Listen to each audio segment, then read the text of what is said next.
정의롭고 품격 있고 합리적인 중도 개혁 보수를 지향하는 방송입니다. 뉴스엔진 정답은 없다. 매주 화요일 12시 30분. 네, 정치는 상식이다. 야, 우리 정치가 좀 상식적으로 돼야 되는데 걱정입니다. 윤희석 전 대변인과 함께합니다. 안녕하세요. 네, 안녕하세요. 네, 안녕하세요. 네, 볼수록 참 우리 코너명을 잘 지은 것 같아요. 상식이란 단어가 네, 흔한 것 같아도 막상 찾아보면 흔하지 않은 요즘 그래요. 그런 세상이 돼버렸기 때문에 네. 아마 그렇게 느껴지시는 것 같아요. 네. 국민의힘에 대한 얘기 오늘 좀 많이 해야 될 것 같아요. 예. 그리고 또 우리 정부에 대한 얘기도 좀 많이 해야 될 것 같은데 어쨌든 상식이 참 이렇게 어려운 건가라는 생각을 하게 되는 요즘입니다. 일단 첫 번째 제가 이 질문을 훅 한번 들어가 볼까요? 예, 기사를 이렇게 보다 보니까 우리 윤희석 전 대변인님의 이름을 딱 건 기사가 좀 눈에 띄어서 가지고 와봤는데요. 네. 김문수 후보의 당대표 그 선거 출마에 대해서는 99.5% 나갈 걸로 생각한다 이렇게 얘기하셨고 사실 99.9인데 그러면 너무 없어 보여서 그래요? 네, 너무 여유가 없잖아요. 그렇죠. 빡빡하죠. 0.5 정도는 빼드리려고. 그러면 한동훈 대표가 전당대회에 나올 가능성은 몇 퍼센트 보세요? 그거는 50보단 많아 보여요. 가반 이상이다. 예, 과반인데 그건 좀 봐야 되겠습니다. 이제 전당대 시기도 봐야 되는 거고 또 그때의 상황을 또 봐야 되는 거 아니겠어요. 정말 이 전당대회에서 당대표가 됐을 때 어떤 자세로 가야 하느냐 이게 이제 정립이 되는데 일단 전당대회를 하긴 할 것 같아요. 제가 전부터 말씀드렸던 또 대위 또 대위 요 상황은 아닌 것 같습니다. 그건 이제 다행이라고 생각이 들다가도 상식이죠. 네네. 다행이라는 생각이 들다가도 근데 또 그냥 전당대회가 어떠한 겉멋일 수는 없을까라는 생각도 좀 들고 막 그렇습니다. 그래서 제가 이제 말씀을 아껴서 드리려고 하는 이유가 그 전당대회가 그럼 어떤 상황에서 개최가 되느냐. 전당대회가 항상 똑같지 않아요. 룰 같은 게. 이것도 어떻게 바꾸는가의 여부부터 시작을 해서 어떤 분위기에 어떤 구도로 벌어질 거냐. 이걸 결정할 수 있는 주도권은 아직도 제가 볼 때 그다지 상식적이지 않은 분들이 가지고 있기 때문에 그 점에 대한 우려가 있어서 제가 세게 말씀을 못 드리는 거예요.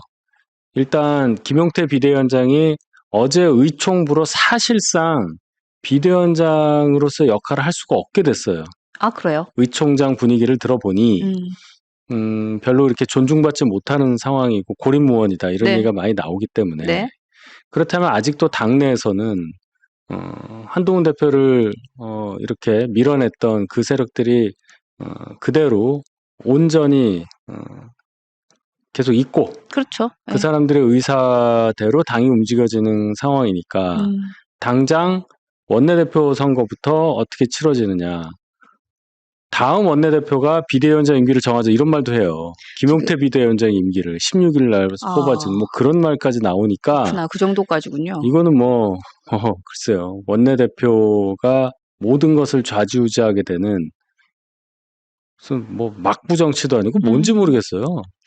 그래서 사실은 원내대표의 선출 자체가 지금 현재 김용태 비대위원장의 개혁안을 성공시키고 혹은 그다음 전당대회를 뭔가 좀 공정하게 잘 진행시킬 수 있는 이 화수분이 된다라는 생각도 좀 드는데. 그러니까 그러기가 어려워요.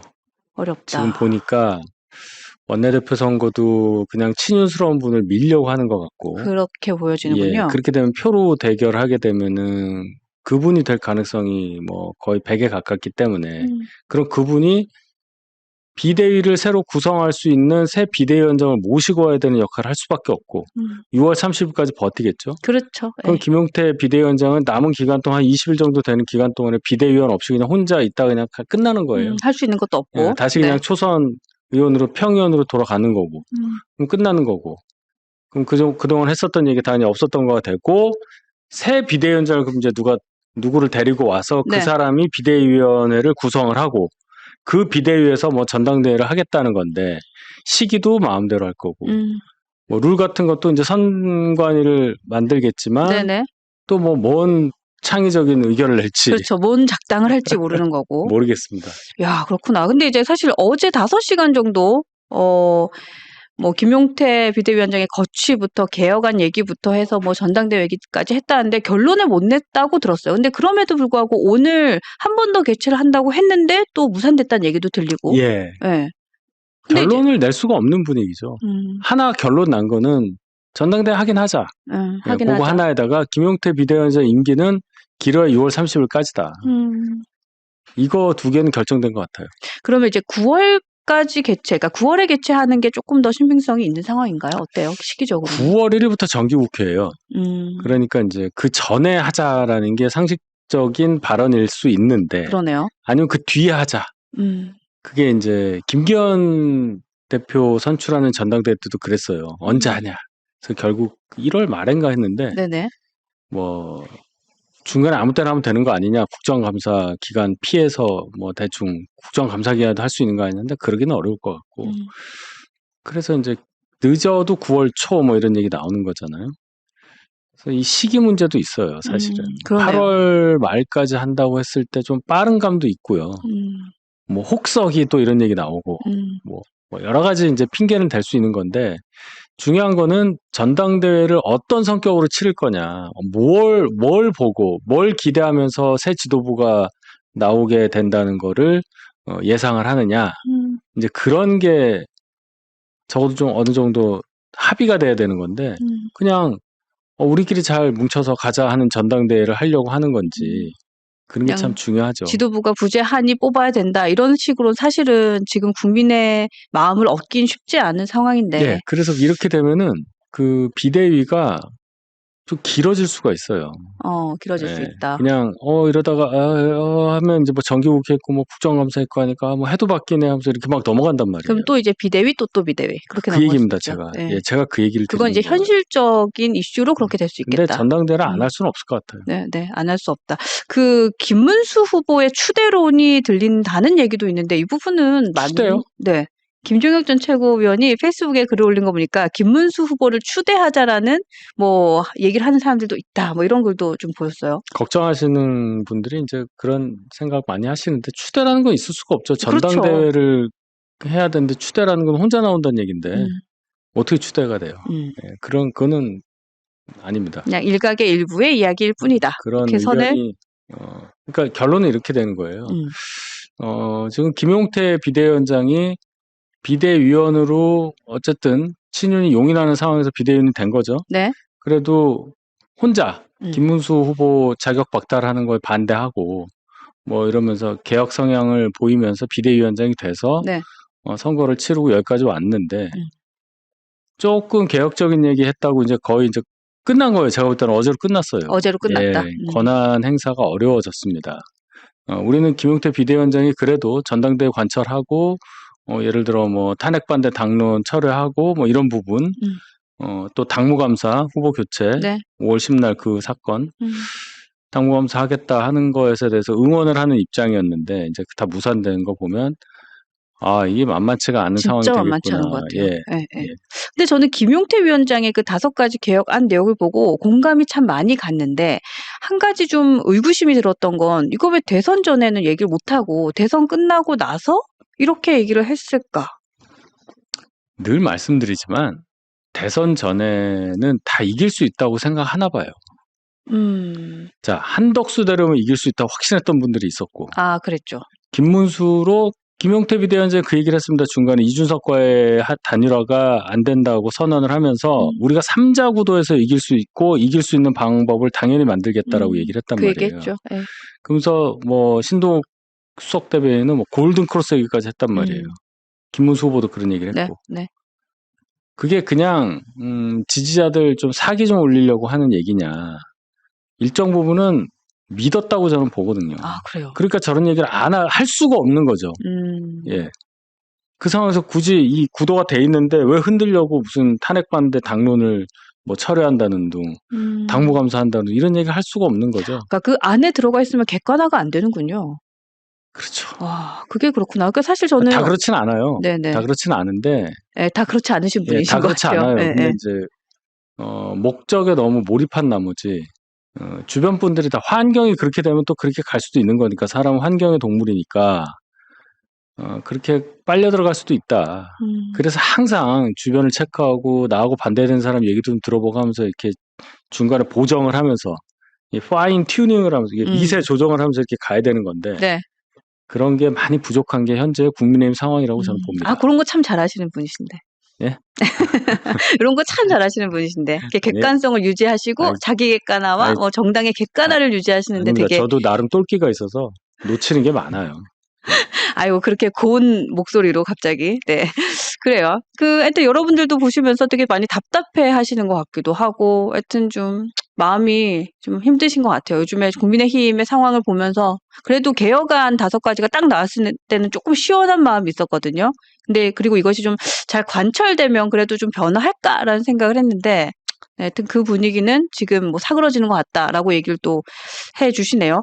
김용태 위원장이 지금 만약에 원내대표가 선출이 됐을 때 친윤계 의원이 선출이 되면 사퇴 시기는 6월 말로 보는 게 가장 합리적이겠네요.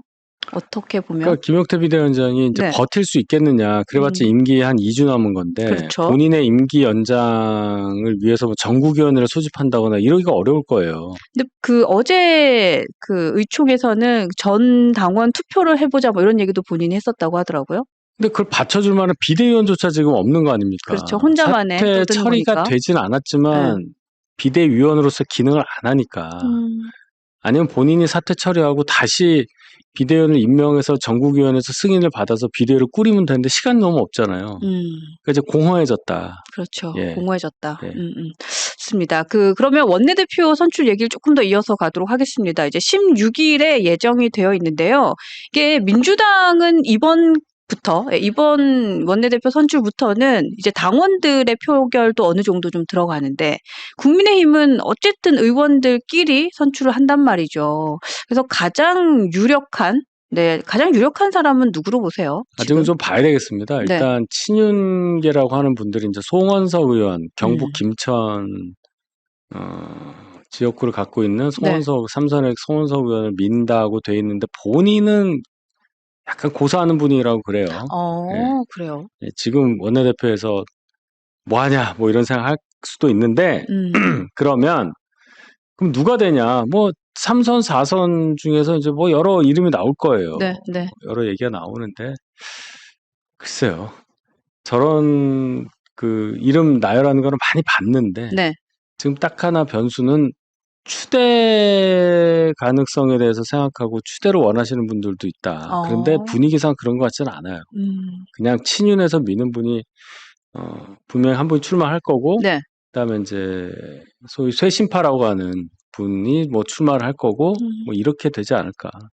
오늘 제가 어떤 기사를 봤더니 친한계에서는 어쨌든 좀 계파 색깔이 없는 의원분과 손을 잡고 좀 친윤이 미는 후보보다는 당을 좀 쇄신시킬 수 있는 의원이 좋지 않을까라는 얘기를 하면서 김도읍 의원 또 김성원 의원을 좀 거론하더라고요. 일단 들어보니까 이제 김도읍 의원은 본인이 안 하시려고 한대요. 아, 그래요? 예, 본인은 별로 그렇게 의지가 없다. 그러시군요. 그런 얘기가 있으니까 사실 제일 살떨리는 선거일 거예요. 원내대표 선거가. 그런가요? 107명밖에 없고 한 100명 정도 참여한다고 볼 때 그 완전히 반장 선거고 그게 막 본인 생각할 땐 최소한 60표는 얻겠지 했는데 막 얼마 나오고 이러면 이제 굉장히 낯뜨거운 상황이 벌어진단 말이에요. 그래서 굉장히 큰 결심을 하고 나오셔야 되는 선거라고 저는 개인적으로 생각을 해서 구도가 정해지지 않으면 섣불리 출마한다고 하실 분이 있을까 싶어요. 그래요. 예. 김도읍 의원이 약간 생각을 안 하고 있다라고 하니까, 그것도 좀 하나의 변수가 되겠네요. 그죠? 그리고 이제 송언석 의원, 이분이 지금 친윤에서 민다라는 얘기를 좀 들었다라고 하셨는데, 근데 김기현, 나경원 이 두 분도 지금 거론이 되고 있는데, 이 두 분은 친윤 쪽에서 생각하는 후보는 아닌가 봐요. 저는 이제 추대.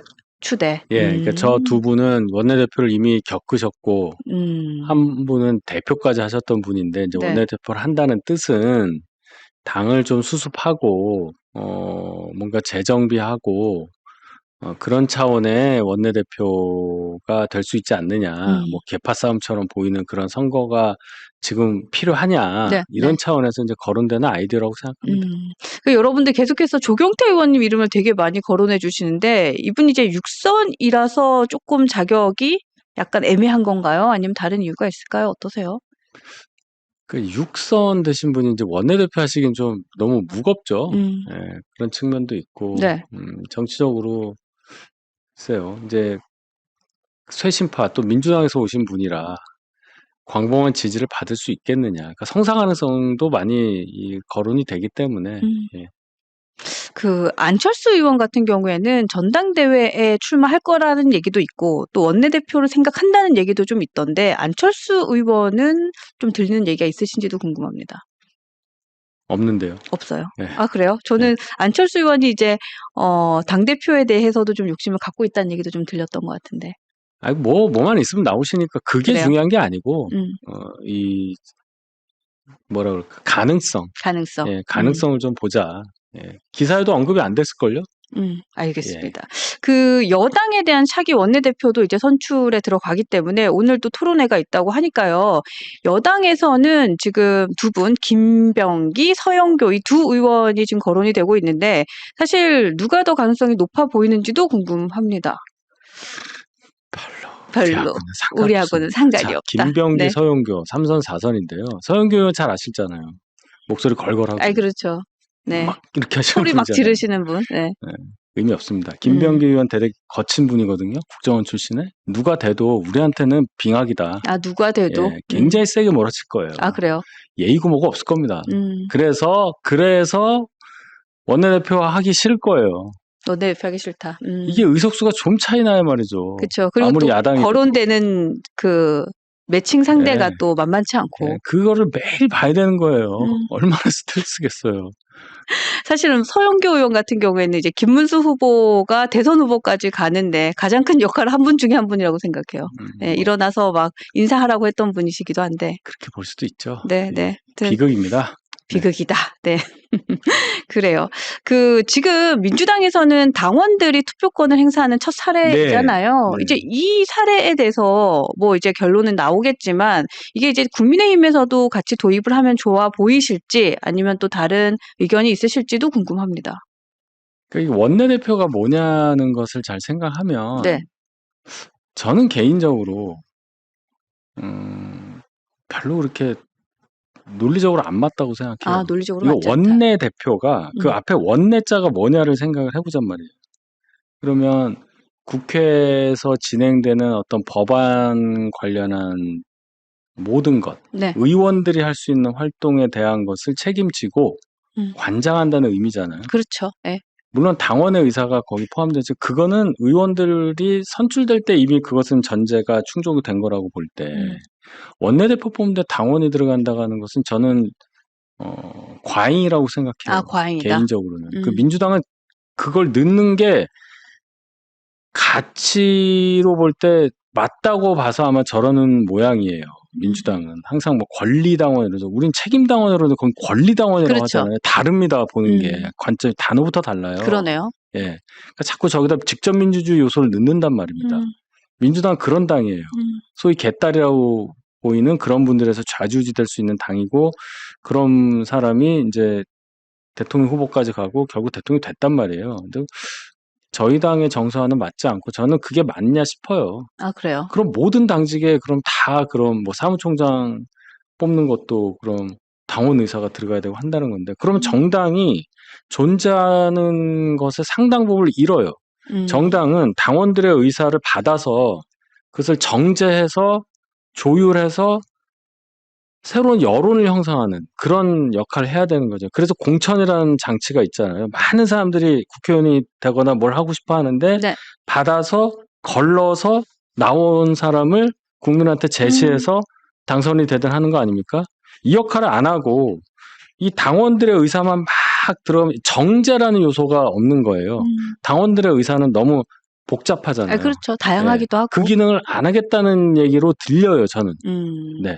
근데 또 한편으로 어떤 생각도 드냐면 말씀하신 거에 대해서 많은 부분 공감은 하고 동의하지만 또 지금 국민의힘의 원내대표 선출을 보면 사실 당의 개혁이 필요한데 당의 개혁을 반대하는 분들이 더 많은 상황이니까 이런 부분에 대해서 당원분들은 뭔가 좀 마음이 답답한 마음도 있는 거예요. 그러니까 사실 그러면 당원들이 어떻게 목소리를 좀 낼 수 있을까에 대한 고민도 하게 되는 것 같아요. 그 질문이 네. 너무 곤란한 질문이에요. 그런가요? 제가 뭐라고 얘기를 하면 당원을 무시하냐가 나올 거고 또 어떻게 얘기하면 제가 말씀드린 그 민주정치의 원리에 대한 얘기를 하는 건데 중간은 없어요. 네, 네. 제가 원내라는 걸 강조를 했잖아요.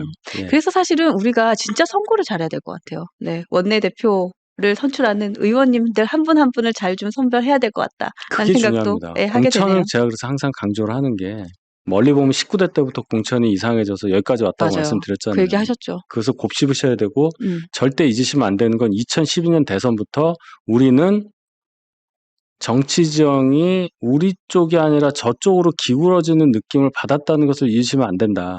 지금 현재 스코어 우리는 굉장히 불리한 상황에서 정치를 해야 되는 건데 그것을 부정하고 자꾸만 우리가 뭉치면 된다는 생각 절대 그 계산기는 태워버려야 된다. 그 말씀을 강조합니다. 네, 네. 그러니까 진짜 공감 가는 말씀 중에 하나였어요. 그러니까 우리끼리 뭉쳐서 된다라는 말이 얼마나 힘이 없는지 많이 공감을 최근에 하게 됩니다. 그래요. 우리가 정부에 대한 얘기도 조금 할게요. 지금 법사위원장을 놓고 이제 야당이 됐으니 이제 법사위원장의 자리는 우리한테 반납해야 되는 게 아니냐라는 목소리가 좀 나오고 있고 또 여기에 대해서는 정청래 위원장이나 민주당에서는 과연 이걸 내놓을까라는 생각도 좀 들어요. 민주당은 안 내놔요. 안 내놓는다. 민주당이 지금까지 해왔던 거를 보면은 그냥 막무가내로 갈 겁니다. 뭐 도덕이고 뭐가 없어요. 그냥 막무가내인데 거기에 당할 수밖에 없는 건 우리가 뭐 솔직히 가진 게 없어서 그런 겁니다. 그쵸, 선거라는 선거는 다 지고 어렵게 만든 대통령 3년 만에 뭐 이렇게 되고 이번 대선도 이기려고 하는 대선인지 모르는 대선을 치렀고 그러니까 우리는 더 느껴봐야 되는 거예요. 더 느껴봐야 된다. 네, 느껴봐야 돼요. 이랬을 때 이러는구나를 느껴보셔야 되고 정청래 같은 사람이 저런 얘기하고 피식 뭐 웃으면서 뭐 이렇게 조롱하는 게 한두 번입니까? 그렇죠. 이거 네. 지금 몇 년째 당하고 있잖아요. 방법 없습니다. 근데 사실 이게 법으로 혹은 규칙화된 건 아니지만 관례적인 거긴 하잖아요. 그죠? 근데 이제 이걸 계속해서 관례를 깼죠, 민주당이. 그쵸. 그래서 깬 거를 니들이 이제 여당 됐으니까 다시 돌려라 했더니 안 하는 거 아니에요. 그러니까 근데 이제 이분들은 법사위원장 자리는 어쨌든 끝까지 사수할 것 같다는 생각이 좀 들어요. 그래요. 지금 오늘입니다. 오늘 민주당이 이제 뭔가 단독으로 통과시킨 3개의 특검이 이제 오늘 이재명 대통령에 의해서 공포가 되겠죠. 네. 네. 그러고 나면 이제 국민의힘에도 뭔가 많은 상황들이 좀 들어올 것 같다라는 생각도 드는데 일단 가장 저는 걱정인 게 내란 특검이 계엄과 어쨌든 연관이 되어 있는 것이고 또 거기서 자유롭지 못한 상황이기 때문에 국민의힘 정당 혹은 뭐 일부 의원들에게도 그 수사의 범위가 좀 번지지 않을까라는 생각도 좀 들어요. 예. 우선 이제 김건희 특검 관련해서 저기 이제 명태균 게이트 들어가 있는데 혐의가 수사 범위가 16개 정도 되더라고요. 그렇더라고요. 거기에 김건희 여사 개인적인 거 빼고 당에 영향을 끼칠 수 있는 거는 명태균과 관련한 22년도 지방선거 공천 개입. 그러면 이제 공관위가 타겟이 되겠죠. 네. 그러면 거기 현직 의원 윤상현 의원 같은 경우 수사 범위가 될 게 확실하고 뭐 공관위원분들 뭐 조사 좀 받을 수 있을 것 같고 그 정도. 근데 이제 내란 특검을 하고 있는 저 개헌 관련한 거는 네. 범위가 훨씬 커지겠죠. 그렇죠. 특별히 당에 그런 영향을 끼칠 수 있는 게 뭐냐? 이재명 대통령이 후보일 때 모 방송에서 이런 얘기를 하더라고요. 이 개헌 관련해서는 계엄 해제 의결하는 과정을 방해한 거 큰 거 아니냐. 그럼 그 방해가 뭐냐? 자꾸 표결에 참여하지 않으려고 그러고 표결을 그렇죠. 미루려고 그러고 표결할 수 있는데 안 했던 것까지 얘기를 하더란 말입니다. 예를 들어 우원식 의장에게 뭐 30분만 미뤄달라. 추경호 원내대표 당시에 그랬다는 거 아니에요. 이제 그런 거를 수사 범위에 넣는다고 저는 봐요. 그렇죠. 그렇게 되면 뭐 여러분들 많이 알고 계시지만 당시에 국회 본청 안에 들어와 계셨는데 표결에 참석하지 않은 의원분들 중에서 뭔가 용산 대통령실과 소통이, 접촉이 있었던 분들, 통화 뭐 추 내역도 원내대표, 나왔으니까. 추경 예. 원내대표, 뭐 신동욱 의원, 본회의장 왔다 갔다 하면서 뭐 사람 수 셌다는 거 아니에요? 네. 그다음에 이제 안에 있었던 몇몇 의원들, 뭐 용산하고 소통하는 데서 실무적인 역할을 했다 이렇게 보이는데 한 대여섯 명 정도 거론이 돼요. 그건 뭐 특검에서 하는 거 보겠습니다. 예. 그리고 지금 특검 검사가 한 120여 명 정도가 이제 선임이 될 것 같고, 그다음에 이제 검찰에 대해서는 뭔가 검찰에도 정부에서는 칼을 뽑아 드는 것 같다라는 얘기도 좀 나오더라고요. 예. 근데 검찰에 대해서는 뭔가 해체까지는 되지 않겠지만 어느 정도 개편이 좀 많이 이루어지지 않을까요? 보겠습니다. 그런 검찰을 이용해서 이제 특검을 하니까 네. 특검 규모가 이제 너무 크고 또 특검 선정에 있어서 집권당이 이제 다 갖고 있는 거 아니에요. 특검을 야당은 그렇죠. 특히 이제 저희는 뭐 어떠한 식으로도 거기에 관여할 수 있는 여지가 없게 돼 있는 특검법이라 이제 문제가 있다 이제 얘기를 한 거고. 자, 그럼 이제 검찰 개혁을 해서 어떻게 할 거냐? 아마 기소권 같은 거 손볼 거예요. 근데 그거는 헌법 개정 사항이라 이 기소할 수 있는 권한이 이 검사에게밖에 없거든요. 이제 그거를 이제 적절히 해서 공소청 정도로 기소를 제기할 수 있는, 공소를 제기할 수 있는, 기소할 수 있는 그런 조직으로 전락시키는 게 아니냐. 그래서 이제 수사관들도 검찰 수사관들도 뭐 다른 쪽으로 가고 그래서 수사만 하는 뭐 중수청을 만들고 뭐 이런 얘기 있잖아요. 그래서 검사가 검사 역할, 지금의 검사 역할에서 상당히 역할이 줄어드는 상황? 역할이 그거는 축소되는 예, 상황은 올 것이다. 그거는 예상이 돼요. 공수처는 어떻게 될까요? 공수처는 사실 그건 윤석열 아마 전 존치하려고 할 겁니다. 존치하려고 예, 한다. 예, 근데 사실 윤석열 전 대통령을 그 수사하는 과정, 예. 또 뭐 조사하는 과정에서의 무능함이 굉장히 많이 드러났고 이 부분은 민주당에서도 어느 정도 좀 예상치 못한 이슈들을 많이 그리고 보아온 보강을 것 하겠죠, 같아요. 그러면. 보강한다. 예, 뭔가 규정도 바꾸고 해서 규모도 더 키우고 해서 그걸 존치하려고 하지. 그래요. 예. 좋습니다. 그래요. 지금 이재명 정부의 가장 큰 이슈 중에 하나는 헌법 84조에 대한 이슈인 것 같아요. 어쨌든 어제였나요? 어제 고법에서는 재판을 연기하는 것이 결정이 됐더라고요. 예, 여기에 대한 의견 또한 좀 여쭤보고 싶고 또 향후 나머지 재판들은 어떻게 진행이 될 것인가도 우리가 주목하게 됩니다. 일단 대법원에서는 각 재판부가 판단할 일이다라고 얘기한 입장에서 바뀐 게 없어요. 그러면 각 재판부가 이제 5개인데 재판이 5개니까요. 네.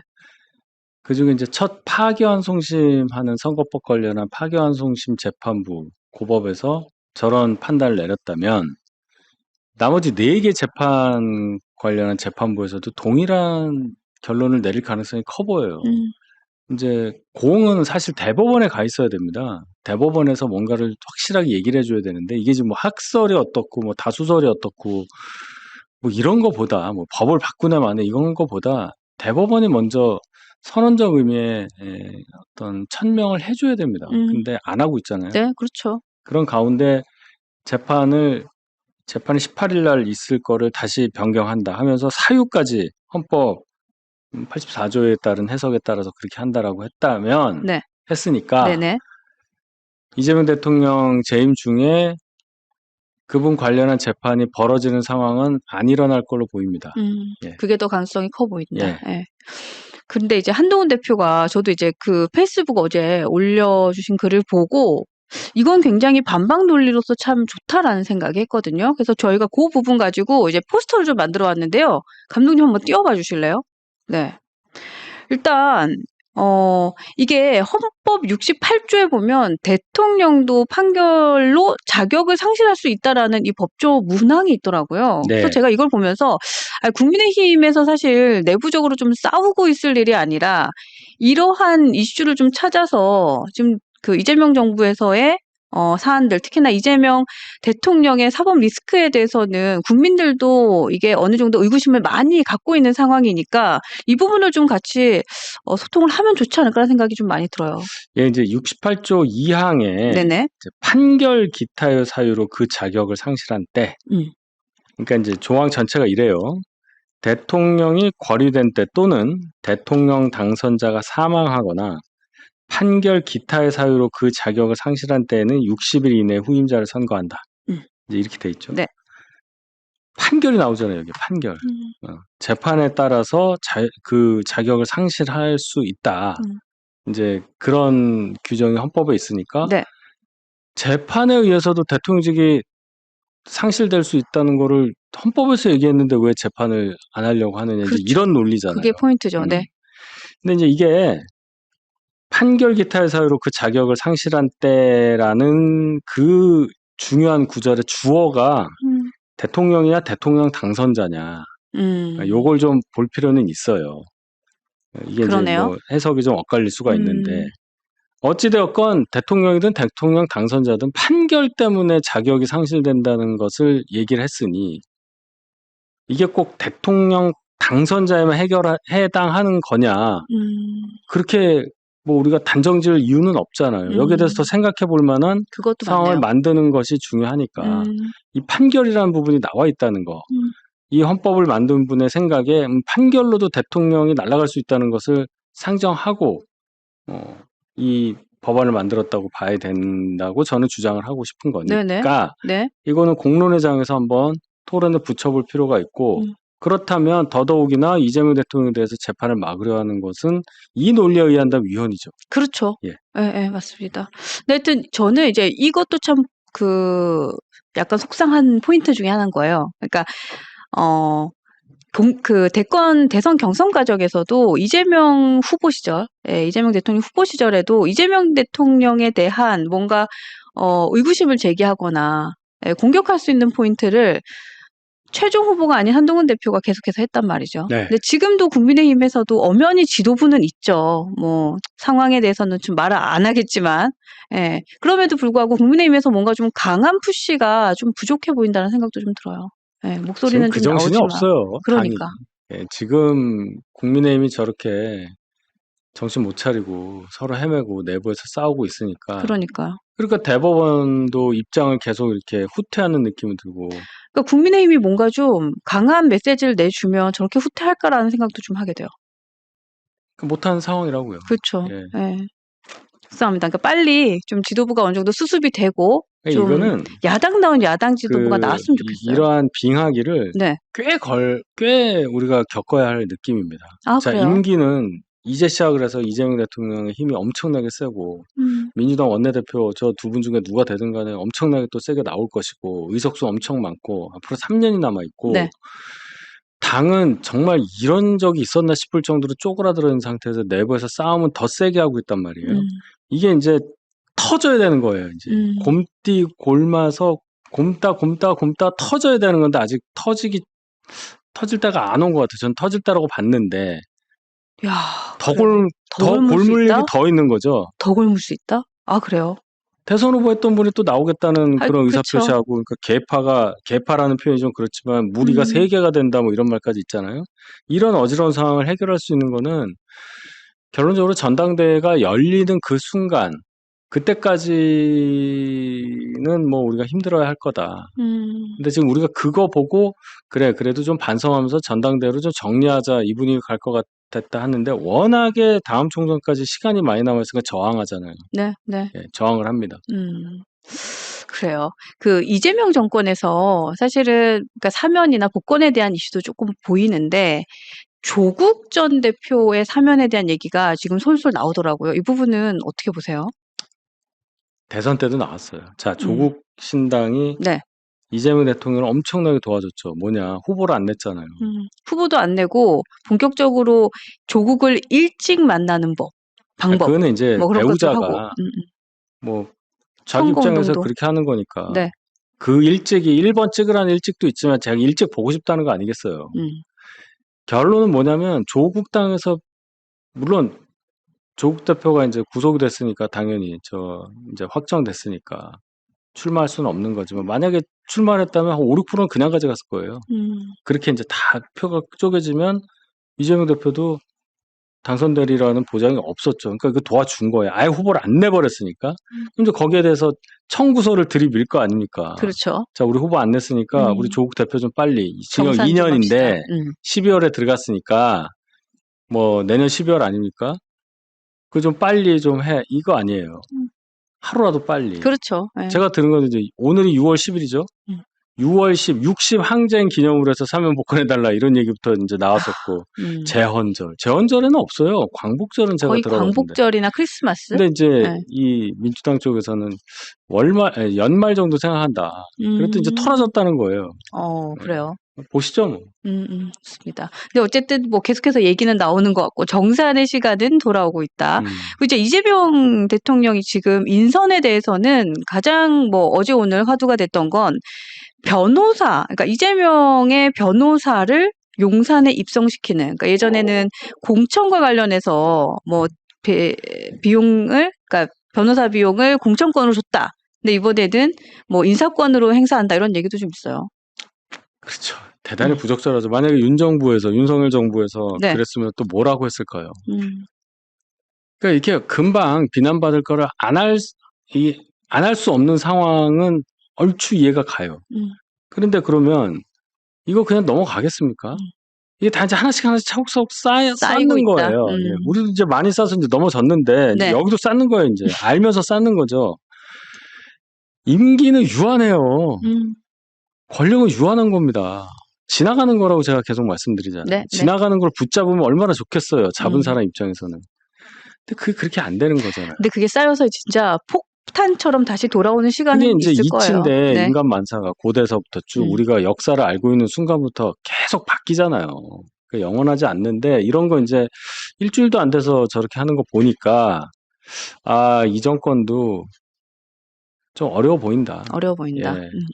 그러니까 사실은 이번에 특검 3개가 오늘 공포된다라는 기사를 보고 저도 같은 생각을 했어요. 그러니까 지금 윤석열 정권이 폭탄이 돼서 지금 돌아와 있는 상황인데 말씀하신 대로 이재명 정권이 진짜 채 일주일 되기 전에 저런 상황이 계속 온다는 게 이분들도 참 쉽지 않겠다는 생각도 하게 되는 것 같아요. 보십시오. 네. 이재명 대통령은 아마 그 재판 그것 때문에 굉장히 신경을 쓸 거예요. 그게 아마 제일 걸릴 겁니다. 그래요. 이게 아직 이걸 대놓고 법을 만들어서 하려고 하니 이게 좀 너무 심하다고 생각될 것 같으니까 오늘도 본회의에 못 올리잖아요. 재판 네. 중단법 못 올리고 자 그럼 이제 법원을 압박해서 법원이 재판만 안 하면 되겠는데 아마 그렇게 가려고 할 거예요. 그런데 또 못 믿겠으니까 법을 통과시켜 시켰어. 네. 그럼 헌법소원 넘어가잖아요. 그럼 헌법재판소에서 뭐라고 할 텐데 못 믿는 거예요. 못 믿는 거야. 그러니까 헌재 재판관에 나 변호했던 사람 넣어야지. 이 지경까지 가는 겁니다. 그 얘기 나오잖아요. 이승엽이라는 사람. 맞아요. 그렇게까지 생각을 하는 거예요. 정성호 의원이라는 그나마 합리적인 민주당 의원분도 이참에 다 해결해야 된다. 뭐 이렇게 얘기하고 있는 거 아니에요? 네, 네. 그런 걸 생각해 보면은 이 정권에서 제일 지금 골치 아프게 생각하는 것은 경제 문제도 아니고 뭐 남북 문제도 아니고 재판 문제다. 외교도 아니고 안보도 아니고 경제도 일단 아니고 그렇게 봐야 되겠습니다. 대통령의 방탄이 지금 여기까지 왔다 또. 맞네요. 아까 우리가 원내대표 선출에 대해서 이제 민주당에서 당원들의 목소리를 좀 반영하고 있는 게 이번이 첫 스타트라고 하는데, 그러니까 이것도 약간 결이 비슷한 것 같아요. 대통령이 일주일 동안 장관 차관급 뭐 공공기관장의 국민 추천을 받는다. 이것도 약간 결이 좀 비슷한 것 같아요. 그러니까 이게 민주당은 이게 자꾸만 이게 대중의 뭐 직접민주주의 비슷한 걸 하면서 이렇게 재미를 보려고 해요. 그런 것 같아요. 그게 좋다 나쁘다 보다 이 발전상을 보잔 말이에요. 직접민주제를 고대 했잖아요. 그리스 같은 데서 했잖아요. 고대 그리스 그렇죠. 같은 데서. 네. 그것에 폐해가 있어서 이 간접 정치로 가는 대의제가 발달한 거 아닙니까? 그런 역사가 있는데 그럼 대의제가 다 옳으냐 이런 뜻은 아니고 네네. 국민투표도 하지만 거래 비용을 줄이기 위해서라도 그렇게 해서 그래서 양식 있는 사람이 대표로서 작동을 해야 한다는 그런 대전제가 있어야 되는 거잖아요. 대의제. 근데 지금 양식이 없는 사람들이 국회를 점유하고 있는 상황이어서 네네. 이렇게까지 되고 있다 이제 얘기하는 거 아닙니까? 우리 당이나 저쪽 당이나. 그렇죠. 근데 지금 이런 식으로 해서 본인이 하고 싶은 인사를 하겠다는 거예요. 무슨 얘기냐. 국민이 추천을 하는데 그걸 아마 이용할 거예요. 우리가 이 국민 추천이 이렇게 많으니까 이 사람 시키겠어요. 문제 많은 사람이라도. 그게요. 네. 뭐 이럴 때가 있어요. 기업에서도 네.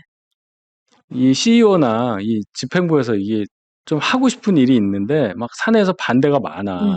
그러면 컨설팅을 붙여요. 아, 컨설팅에서 내가 하고 싶은 얘기를 해줘. 예. 그렇구나. 이거 그렇게 봐야 돈 들여서. 되는구나. 그래서 컨설팅에 봐라. 네. 컨설팅, 야, 이 유명한 회사에서 이런 거, 이거 내 생각이랑 비슷하지 않냐?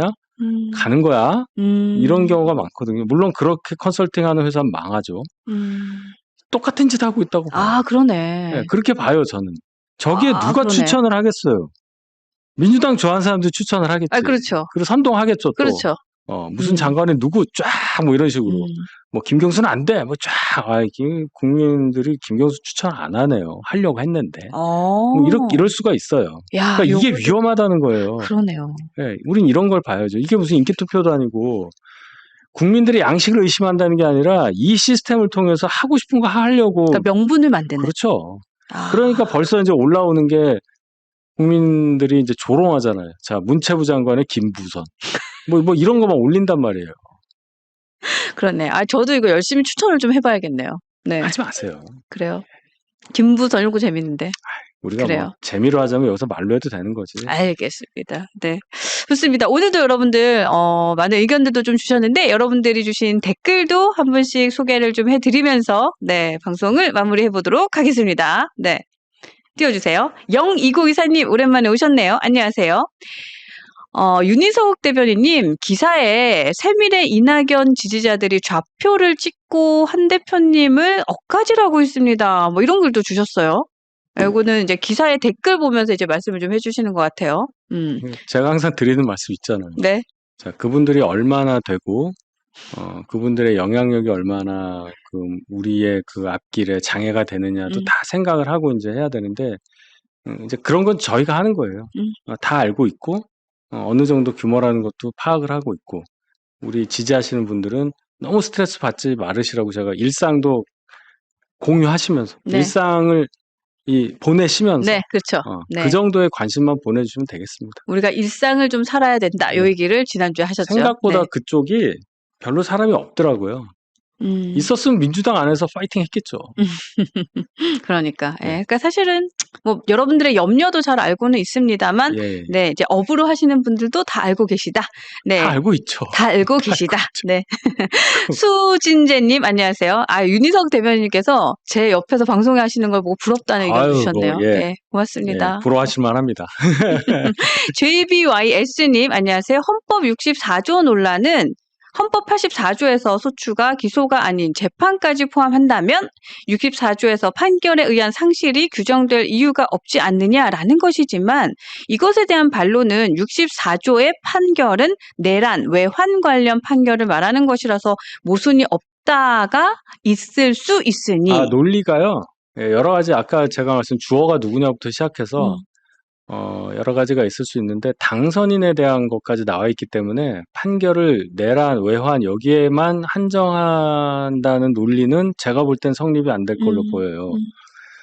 그리고 64조가 아니고 68조입니다. 네, 예, 68조. 그러니까 그거는 이제 우리가 공론의 장에 던졌으니까 어떻게 진행되는지를 이제 봐야 되겠죠. 네, 네. 예, 근데 되게 저는 좋은 아젠다가 이렇게 나왔다는 생각은 했었던 것 같아요. 그럼요. 말씀하신 대로 대통령과 대통령 당선자가 모두 다 예, 기입이 되어 있기 때문에 예. 이것도 포인트라고 생각합니다. 또 있나요? 니가 가라 학교. 윤희성님 힘내세요. 우리는 힘을 길러야 합니다. 한동훈 대표님 중심으로 똘똘 뭉쳐서 이겨냅시다. 라는 그럼요. 글도 예, 주셨습니다. 네네. 네. 그래요. 네, 다 제가 읽어드린 것 같습니다. 그 아침에 제가 이제 방송을 할 때 여러분들이 많은 의견 주셨던 것 중에서 사실 저는 오늘 그 얘기가 좀 나왔을 거란 생각이 들었는데 안 주셔서 제가 직접 좀 여쭤보면, 그러니까 어쨌든 9월에 있든 말에 있든 1월에 있든 전당대회는 개최를 할 것 같은데 예, 전당대회를 하게 됐을 때 사실 한동훈 대표가 이제 나오시는 것이 그런 생각이 들죠. 당원의 입장에서는 그래도 이 당을 개혁하고 뭔가 좀 바르게 이끌어 나가고 잘 세워줄 수 있을 것 같아서 좋으나 또 한동훈 대표 개인으로 봤을 때는 그것이 또 너무 불나방처럼 이렇게 뛰어들어가는 것이 아닌가라는 생각을 하시는 분들도 계세요. 왜 지선에 대한 책임도 좀 막중할 것 같고 또 여러 가지 구조적으로 좀 이슈가 있는 상황에서 또 이렇게 나서 주시는 것이 또 그렇지 않나라는 얘기도 좀 많으시더라고요. 제가 뭘 답변을 드려야 될까요? 그래서 질문이 뭡니까? 참모로서 네. 한동훈 대표가 이번 전당대회에 만약에 나선다라고 한다면 어떠신지도 좀 궁금해요. 의견이. 나서시면 도와드려야죠. 도와드려야 된다. 그러니까 이제 그런 얘기 많이 말씀하세요. 네. 전당대회에 나가서 자 됐다고 쳤을 때, 야 제일 어려울 때 당대표에서 얻을 게 뭐냐? 그렇죠. 지방선거 치러야 되는데 지금으로 와서는 질 것 같은데 그 책임 또 지고 물러나라고 난리를 칠 텐데 그걸 왜 하냐? 책임론이 또 나올 텐데 이런 어떡하냐. 얘기를 하시는 분이 있고, 맞아요. 지금보다 더 나빠질 일이 없기 때문에 지방선거 이길 수 있다. 적어도 지금보다 나을 수 있다. 뭐 이렇게 보시는 분들도 그렇게도 있고, 보시는구나. 그거는 이제 뭐 상황에 따라 다른 건데 본인의 의지가 제일 중요하죠. 한동훈 전 대표가 과연 이 상황을 어떻게 보고 본인의 사명과 소명이 뭔가를 잘 판단했을 때 어떤 결정을 내리느냐는 그거는 본인의 의지다. 의지고 선택이다. 네, 거기서 본인이 어떤 결정을 내렸을 때 저희는 이제 그것을 도와드리는 입장이기 때문에 아직은 결정된 게 없다. 아직은 결정된 게 없다. 일단 전당대회를 할지 말지도 확실히 정해지지 않았고 당에서 지도부가 뭐 누가 될지 뭐 누구에 의해서 전당대회가 될지 모르니까 아직은 좀 제가 볼 때 한 달 이상 좀 봐야 되겠습니다. 한 달 이상은 봐야겠다. 그래도 어쨌든 만약에 선택을 하시고 결정을 하시면 우리는 도울 것이다. 그죠? 열심히 도울 것이다. 여러분들도 아마도 힘내서 최선을 다해서 열심히 도와주시지 않을까 싶습니다. 자, 여러분 이렇게 해서 저희가 오늘 12시 30분에 진행을 한 정치는 상식이다. 우리 윤희석 전 대변인과 함께하는 시간이었고요. 또 이어서 1시 30분부터는 티키타카 쇼 여러분들 좋아하시는데 이어서 갑니다. 그러니까 나가지 마시고 잠깐만 기다려주시고요. 기다리시는 동안에 저희가 어제 방송도 하이라이트 조금 보여드리도록 하겠습니다. 이렇게 한번 보시면서 기다려주시고요. 이제 끝 인사해 주시면 방송 마무리하도록 하겠습니다. 예, 뭐 당이 어려운 상황이어서 드릴 말씀이 딱히 없어서 참 송구하고요. 좀 보겠습니다. 당이 굉장히 무기력해 보이긴 하는데 굉장히 중요한 순간이에요. 여기서 어떻게 되냐를 잘 우리 지지자분들께서 관심을 갖고 보신 다음에 어떤 면에서 보면 행동으로 옮기셔야 될 때가 올 수도 있고, 그렇죠. 관심을 가져주시라. 그게 저는 부탁드리고 싶은 말씀입니다. 관심을 가져주시라. 좀 불편하더라도 관심을 가져주시라. 근데 진짜 이 방송 보시는 분들은 당의 쇄신을 많이 바라세요. 아직도 당원 가입 운동 많이 하고 계십니다. 하여튼 감사합니다. 좋습니다. 자, 이렇게 해서 제가 우리 윤희석 전 대변인님을 보내드리고 1시 반에 다시 돌아오도록 하겠습니다. 나가지 마시고 여러분 잠시만 기다려주세요. 고맙습니다. 감사합니다. 감사합니다. 예.